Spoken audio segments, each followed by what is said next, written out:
Committee അംഗം മനു തോമസിന്റെ പരാതി യുവജന കമ്മീഷൻ ചെയർമാൻ എം ഷാജറിനെതിരെ തന്നെ. മനു തോമസ് പാർട്ടി സംസ്ഥാന സെക്രട്ടറിക്ക് നൽകിയ കത്ത് പുറത്ത്. എം ഷാജർ കൊട്ടേഷൻ സംഘവുമായി ചേർന്ന് ഗൂഢാലോചന നടത്തി. തെളിവായി ശബ്ദരേഖ ലഭിച്ചതായും പരാതിയിൽ പറയുന്നു. ഷാജറിനെതിരെ ഇങ്ങനെ ഒരു പരാതി കൊടുത്തിട്ടുണ്ട് എന്നുള്ള ഏതെങ്കിലും ഒന്ന് നിങ്ങൾ തന്നെ പ്രസിദ്ധീകരിച്ചത് ഞാനെല്ലാം നോക്കി. ഷാജറിനെതിരെ എന്ന് അദ്ദേഹം പറഞ്ഞിട്ടേയില്ല. ഷാജറിനെതിരെ എന്നുള്ളത് കാണിക്കും.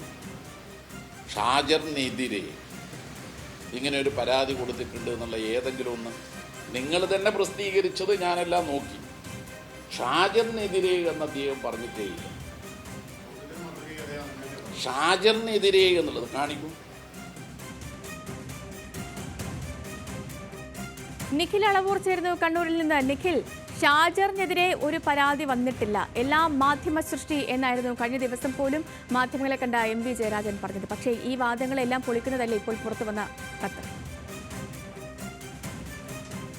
സേതുലക്ഷ്മി, അതുതന്നെയാണ് നമ്മളിപ്പോൾ കേട്ട MV ജയരാജൻ്റെ മറുപടിയിൽ. ഷാജറിനെതിരെ എന്ന് മനു തോമസ് പറഞ്ഞിട്ടുണ്ടോ എങ്കിൽ കാണിക്കൂ എന്ന് ഇന്നലെ അദ്ദേഹത്തിൻ്റെ വാർത്താ സമ്മേളനത്തിൽ 3 തവണയാണ് അദ്ദേഹം മാധ്യമങ്ങളോട് ചോദിച്ചത്.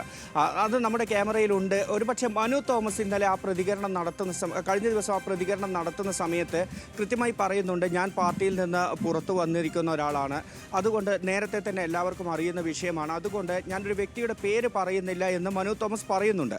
ആ ഒരു സാങ്കേതികമായ കാര്യത്തിൽ പിടിച്ചായിരുന്നു ഇന്നലെ പൂർണ്ണമായും MV ജയരാജൻ ഈ വാർത്താ സമ്മേളനത്തിൽ മനു തോമസ് ഇത്തരമൊരു പരാതി നൽകിയിട്ടില്ല എന്ന് പറഞ്ഞുകൊണ്ടിരുന്നത്. പക്ഷേ മനു തോമസ് പരാതി നൽകിയിരുന്നു എന്ന് വ്യക്തമാക്കുന്ന കത്താണ് ഇപ്പോൾ നമ്മൾ പുറത്തുവിടുന്നത്. അത് ജില്ലാ കമ്മിറ്റിക്ക് ഇത്തരത്തിലൊരു പരാതി താൻ നൽകിയിരുന്നു. ആ പരാതിയിൽ 1 വർഷം ഒരന്വേഷണവും നടത്തിയില്ല. പിന്നീട് അന്വേഷണ കമ്മീഷനെ നിയോഗിച്ചു. ആ അന്വേഷണ കമ്മീഷൻ കാര്യങ്ങൾ പഠിച്ചതിന് ശേഷം ഇത്തരം കാര്യങ്ങളിൽ ഇടപെടുമ്പോൾ ശ്രദ്ധ വേണമെന്ന് മാത്രം എഴുതി വെച്ച് റിപ്പോർട്ട് അവസാനിപ്പിച്ചു. ഇതാണ് ഈ മനു തോമസ് പാർട്ടി സംസ്ഥാന സെക്രട്ടറിക്ക് നൽകിയ പരാതിയിൽ പറയുന്നത്. അതായത് മനു തോമസ് നേരത്തെ കണ്ണൂർ ജില്ലാ കമ്മിറ്റിക്ക് ഇത്തരത്തിൽ M ഷാജിർ സ്വർണ്ണക്കടത്ത് കൊട്ടേഷൻ സംഘവുമായി ചേർന്ന് തനിക്കെതിരെ ഗൂഢാലോചന നടത്തിയിട്ടുണ്ട് എന്ന പരാതി നൽകിയിരുന്നു.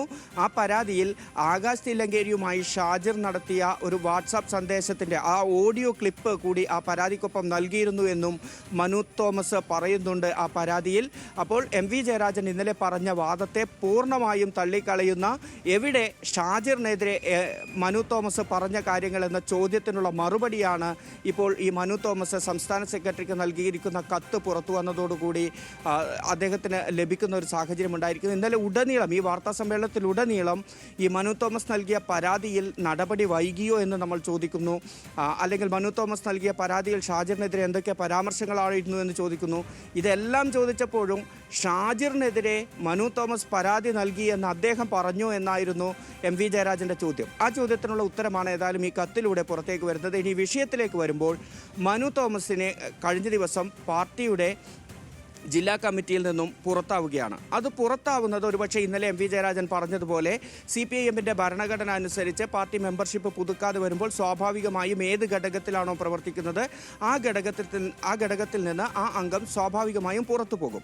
പക്ഷേ അത് പാർട്ടിയെ സംബന്ധിച്ചിടത്തോളമുള്ള സാങ്കേതികമായ ഒരു കാര്യമാണ്.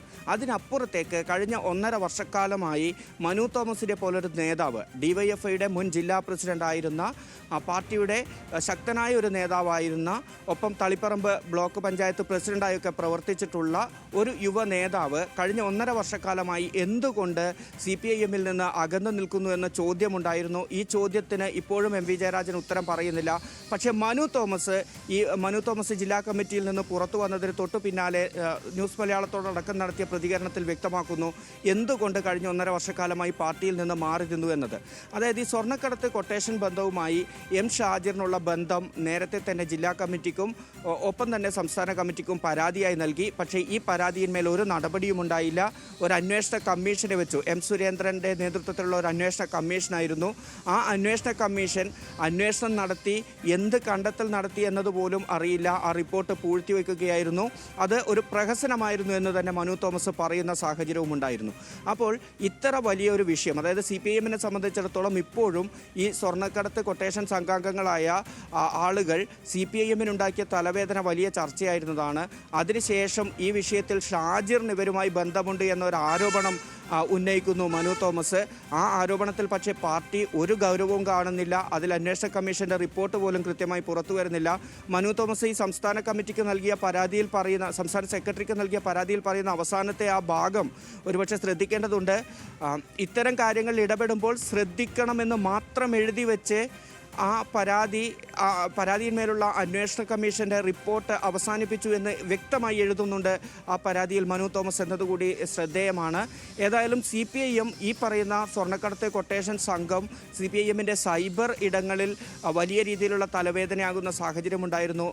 അവിടെ അവർ ഒരു സ്വാധീനമുണ്ടാക്കുകയും പാർട്ടി അണികളെ തന്നെ അവരുടെ വഴിയിലേക്ക് കൊണ്ടുവരികയും ചെയ്യുന്ന സ്വാധീനമുണ്ടായിരുന്നു. ഈ സ്വർണ്ണക്കടത്ത് കൊട്ടേഷൻ സംഘം അവരുടെ നേട്ടങ്ങൾക്ക് വേണ്ടി CPIMനെ ഉപയോഗപ്പെടുത്തി ആരോപണങ്ങൾ ഉണ്ടായിരുന്നു. കണ്ണൂരിലെ പാർട്ടിയിൽ പിടിമുറുക്കാൻ ശ്രമിച്ച കൊട്ടേഷൻ സംഘങ്ങളോട് എതിരിട്ട മനു തോമസിനെ കഴിഞ്ഞ ദിവസമാണ് ജില്ലാ കമ്മിറ്റിയിൽ നിന്ന് CPM ഒഴിവാക്കിയത്. ഈ ക്രിമിനൽ സംഘവുമായി പാർട്ടി നേതാക്കൾക്കുള്ള ബന്ധമൊക്കെ തുറന്നു കാട്ടി പരാതി നൽകിയെങ്കിലും അതിലൊക്കെ ശേഷമാണ് മനു പിന്നോട്ട് പോയതും. ഇനി ജില്ലാ കമ്മിറ്റി അംഗത്തിനെതിരെ ഉൾപ്പെടെ നൽകിയ പരാതിയിൽ അന്വേഷണം പ്രഹസനമായെന്നും പാർട്ടി ഒന്നും തിരുത്തിയില്ല എന്നുമൊക്കെ മനു തുറന്നടിച്ചിരുന്നു. ഇനി പാർട്ടി ഒരു തിരുത്തലിന് തയ്യാറാകുമോ? പുതിയ സാഹചര്യത്തിൽ കത്തൊക്കെ പുറത്തു വന്ന സാഹചര്യത്തിൽ ഇനിയൊരു തിരുത്തലിന് തയ്യാറാകുമോ, നടപടിക്ക് മുതിരുമോ എന്നുള്ളതാണ് അറിയേണ്ട ഒരു കാര്യം. നിഖിൽ അളവൂറാണ് വിവരങ്ങൾ നൽകിയത്.